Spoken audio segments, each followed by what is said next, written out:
All right, Katie, what are some of your initial thoughts going into tomorrow, and what would a successful day look like for you? Okay. Some of my initial thoughts, I'm really excited. I feel like last year coming into the 10, I kind of bit off more than I could chew, and it was kind of a rough race for me, and I feel like this year I'm a lot more prepared and have a better understanding of the 10K. I think a successful day for me would be a PR, hopefully a pretty big PR, but any PR is good, and putting myself in it, trying to win Heat 2. So Yeah, and you mentioned hopefully a pretty big PR. Have there been any specific workouts that stood out to you and give you a good confidence boost going into tomorrow?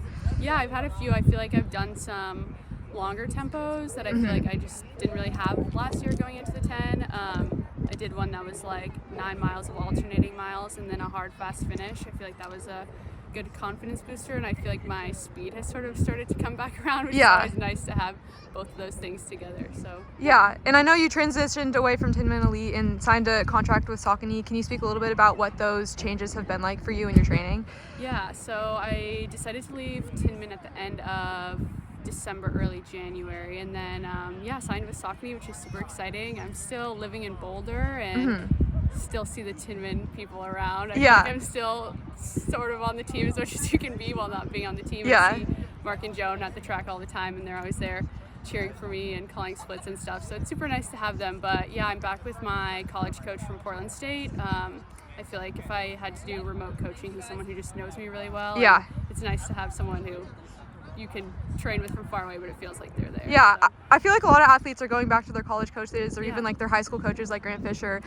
Do you have anything to say about like that kind of trend and why you think that's been a thing in recent months? Yeah, I think well, for me, that was when I ran my fastest, was under him, and I feel like it was just training that worked really well for me. I feel like if you have something that works, maybe don't change it. Yeah. So it's easy to go back to something that's familiar, and yeah, if you've had success with it. Totally. And you mentioned earlier that you're out here in California for a little bit. Has that been nice to kind of change your environment a little bit? Yeah, sea level's super nice. This is also where I grew up, so it's really nice to be back home. Feels really familiar, and it's a lot warmer than it has been, and I would say less windy, but now it's probably a little breezy in the background. So yeah, it's super nice, and I'm excited to be down at sea level. I'll have like 3 weeks here, so I'm looking forward to that. And what does a pre-meet day look like for you? I just did 30 minutes easy, and then some drills, and then some strides, some a little faster, and some sort of trying to feel out what 10K pace feels like. Yeah, totally. Yeah.